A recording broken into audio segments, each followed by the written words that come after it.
بسم اللہ الرحمن الرحیم۔ گفتگو کا آغاز یہیں سے کرتے ہیں کہ حضرت مولانا خلیل الرحمن سجاد نعمانی دامت برکاتہم العالیہ کو انگریزی زبان سیکھنے کا شوق کب اور کیسے پیدا ہوا۔ اس سلسلے میں حضرت خود یہ تحریر فرماتے ہیں کہ مجھے یاد ہے کہ 1968 میں حضرت والد گرامی یعنی حضرت مولانا منظور نعمانی رحمہ اللہ کا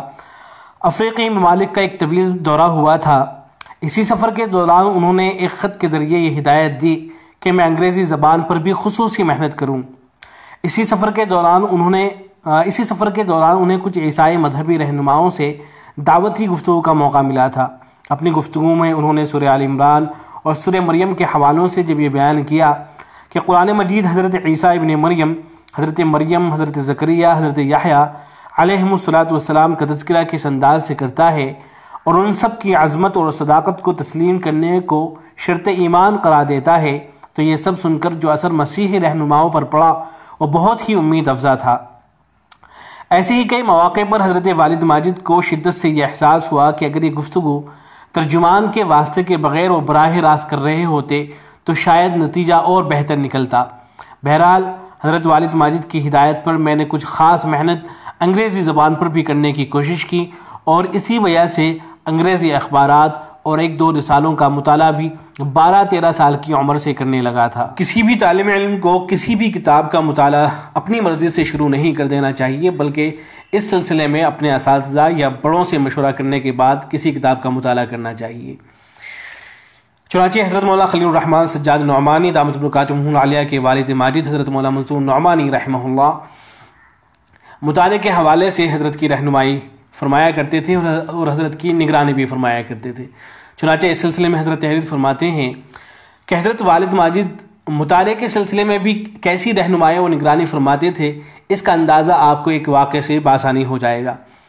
ان کی سخت ہدایت تھی کہ کچی عمر میں طلباء کو اپنی مرضی سے مطالعہ نہیں کرنا چاہیے، چنانچہ وہ ایک کے بعد ایک مجھے کتابیں دیتے رہتے تھے اور تاکید کرتے رہتے تھے کہ میں ان کی دی ہوئی کتابوں ہی کا مطالعہ کروں، یا اگر میں کسی کتاب کا مطالعہ کرنا چاہوں تو پہلے ان سے اجازت لے لوں۔ ایک بار یہ ہوا کہ ان کے سفر کے دوران میری رسائی ان کی کمرے تک ہو گئی اور میں نے اپنی مرضی سے مطالعہ شروع کر دیا۔ اسی دوران سر سید مرحوم کی تفسیر میرے ہاتھ لگ گئی اور ایک بار جو میں نے اس کو پڑھنا شروع کیا تو پڑھتا ہی چلا گیا، اور جتنا پڑھتا گیا میری حیرانی بلکہ غصہ بڑھتا ہی گیا۔ میری تشویش کی وجہ یہ تھی کہ اتنی واہیات غلطیوں کے باوجود ہمارے علماء سر سید کے بارے میں سخت موقف کیوں نہیں اپناتے ہیں۔ سفر سے واپسی کے بعد مجھ سے زیادہ انتظار نہ کیا گیا اور موقع ملتے ہی ان سے اس بابت دریافت کیا تو انہوں نے مجھے کافی تفصیلی جواب دیا،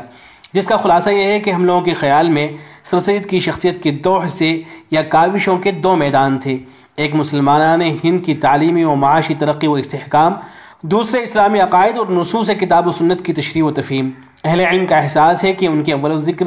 کاوشوں میں افادت کا پہلو تھا، اس لیے اسے مقبولیت حاصل ہوئی اور ایک حد تک اس کا فائدہ مسلمانان ہند کو پہنچا۔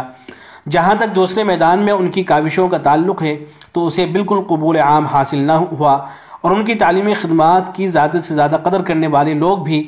اس سے لا تعلقی کا اظہار کرتے رہے، یہاں تک کہ زیادہ تر لوگ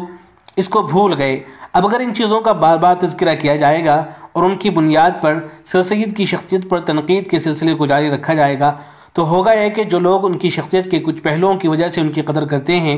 وہ بھی اسلامی عقائد اور قرآنی بیانات کی تشریح کے سلسلے میں بھی سر سید کے مسلک و مشرب کی تائید میں اٹھ کھڑے ہوں گے۔ اس لیے بہتر سمجھا گیا ہے کہ اس بارے میں جب تک شدید ضرورت کا تقاضا نہ ہو سکوت ہی اختیار کیا جائے۔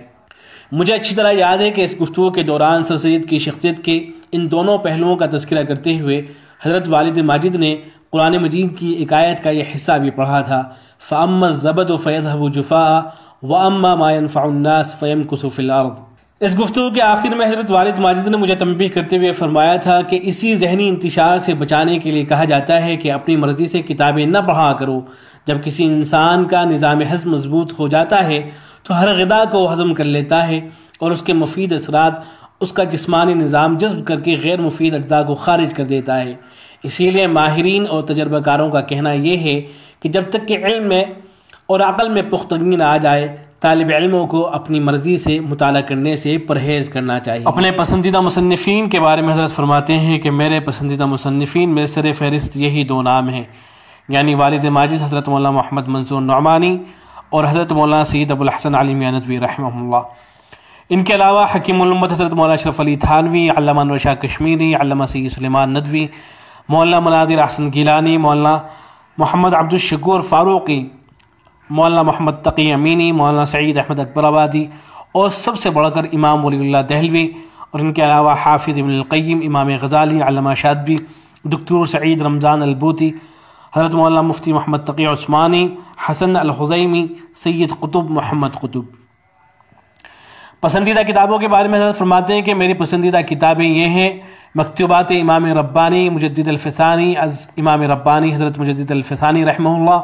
حجت اللہ البالغہ، الفوز الکبیر، اعزاز الخفان، خلافت الخلفاء، البدور البازغہ، از امام ولی اللہ دہلوی، قرآن آپ سے کیا کہتا ہے، دین و شریعت، معارف الحدیث، ایرانی انقلاب، امام خمینی اور شیعت، تحدیث نعمت، تصوف کیا ہے، مولانا مودودی کے ساتھ میری رفاقت کی سرگزشت اور میرا موقف، از مولانا محمد منظور نعمانی، انسانی دنیا پر مسلمانوں کے عروج و زوال کا اثر، عالم اسلام میں اسلامیت و مغربیت کی کشمکش، تاریخ دعوت و عظیمت اور نقوش اقبال، از حضرت مولانا سید ابو الحسن علی میاں ندوی رحمہ اللہ، آپ بیتی اوجز المسالک فی شرح معطا الامام مالک، اور جز حجت الوداع و عمرات النبی، الشیخ الحدیث حضرت مولانا محمد زکریا کاندھلوی، حیات المسلمین، تعلیم الدین، احکام اسلام عقل کی نظر میں، شہادت الاقوام علی صدق الاسلام، اور الحیلۃ الناجزہ یعنی مظلوم عورتوں کی مشکلات کا شرعی حل، تفسیر ماجدی اردو اور انگریزی، از حضرت مولانا عبد الماجد دریا آبادی، الجہاد فی الاسلام، سود اور پردہ، از مولانا سید ابو الاعلی مودودی، سیرت النبی، از مولانا شبلی نعمانی، مولانا سید سلیمان ندوی، فی ظلال القرآن، از سید قطب شہید، فقہ السیرہ، اور اللہ مذہبی یا اختر و بدعات و حدید الشریعہ الاسلامیہ، از دکتور سعید رمضان البوتی، رفع الملام عن الائمۃ العلام، از حافظ ابن تیمیہ، زاد المعاد فی ہدی خیر العباد، اعلام الموقعین، از حافظ ابن قیم، روڈ ٹو مکہ، از محمد اسد، اسلام ورثے سے اہل کتاب، از مریم جمیلہ، علم جدید کا چیلنج، وحید الدین خان، حکمت اقبال، بے خدا سائنس سے اقبال کی جنگ، منشور اسلام اور خودی اور فلسفہ تاریخ، از ڈاکٹر محمد رفیع الدین۔ پسندیدہ رسائل میں الفرقان لکھنؤ، البلاغ کراچی، بینات کراچی، ترجمان القرآن لاہور۔ میری ذہنی نشو و نما پر سب سے زیادہ اثر حضرت شاہ ولی اللہ محدث دہلوی رحمہ اللہ کی معرکۃ الآراء کتاب حجت اللہ البالغہ کا پڑھا ہے، اور اردو کے مصنفین میں حضرت مولانا محمد منظور نعمانی، حضرت مولانا ابو الحسن علی میاں ندوی، حضرت مولانا سید سلیمان ندوی، اور مولانا مناظر احسن گیلانی کا پڑھا ہے۔ ایک سوال عام طور سے کیا جاتا ہے کہ اگر ہم کوئی تحریر لکھنا چاہیں تو ہمیں کتنا مطالعہ کرنا چاہیے؟ تو اس سلسلے میں حضرت رہنمائی فرماتے ہوئے لکھتے ہیں کہ میرے استاد گرامی حضرت مولانا محمد اویس ندوی صاحب اپنے استاد علامہ سید سلیمان ندوی رحمہ اللہ کی نصیحت بکثرت نقل کرتے تھے کہ 10 صفحے لکھنے سے پہلے کم از کم 500 صفحات کا مطالعہ کرنا چاہیے۔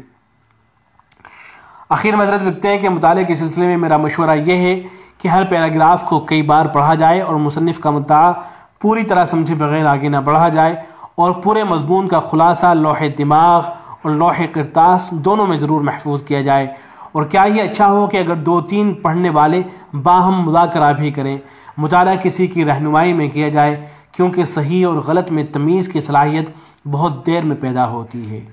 والسلام علیکم ورحمۃ اللہ۔